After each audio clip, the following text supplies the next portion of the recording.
You are tuned into the Ashraf Garda Show. That's such a powerful campaign. Grant a wish, change life. I've been following that from the African Muslims Agency.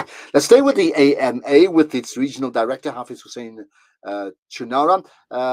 Hussain, salam alaikum. Thanks for joining us. Wa alaikum assalam wa rahmatullahi wa barakatuh, Brother Ashraf, and to all the listeners and viewers of Salam Media. Thank you. You've got the responsibility of firing us up every day in Ramadan. And today, what is it you want to talk about? The way you do one thing is the way you do everything. I love that line. You better explain it. Absolutely. Thank you so much for that. And I learned this from my brother Imran. He always reminds us the way you do one thing is the way you do everything. And he talks about doing things with excellence, not perfection. It's about excellence. Excellence is a habit. As we know, it's about being better every day in every aspect of your life, identifying each area of your life and striving every day to be better. And once you develop that culture of personal excellence, Brother Ashraf, and you don't look at everybody else. You more focus on yourself, because once you do, you focus on yourself. Everybody focuses on themselves together as a family, as a business, as individuals. We all, as a community, we all become better. What does the way you do one thing and the way you do everything? If you make a cup of coffee, if we all want to be better, for example, in our workplaces, right? Want to be better as individuals in our workplaces, in our professions.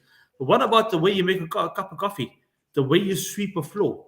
Because if you drop your excellence in one area of life, it says something about you, which means you will drop excellence in every area of your life.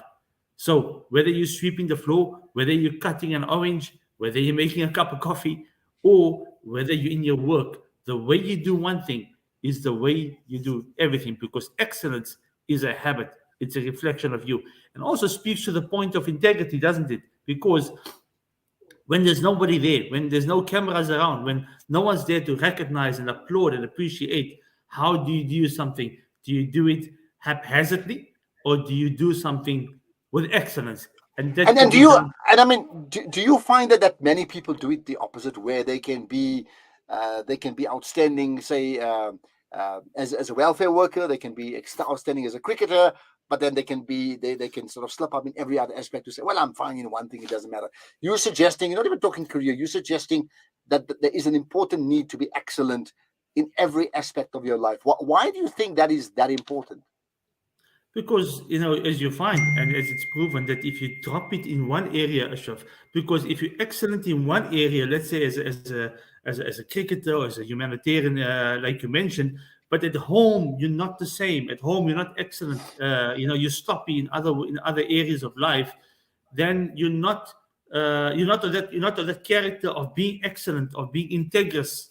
If I may use that word, because you're only in front of the media, in front of the camera. But you got to be that person you got to be who you are. You got to be excellent in everything, because it's you in every area of life. It's not because it's circumstantial. It's because of who you are as an individual. So even if you talk about the example of being a humanitarian, when you're serving someone, do you serve them with dignity, or you just give something?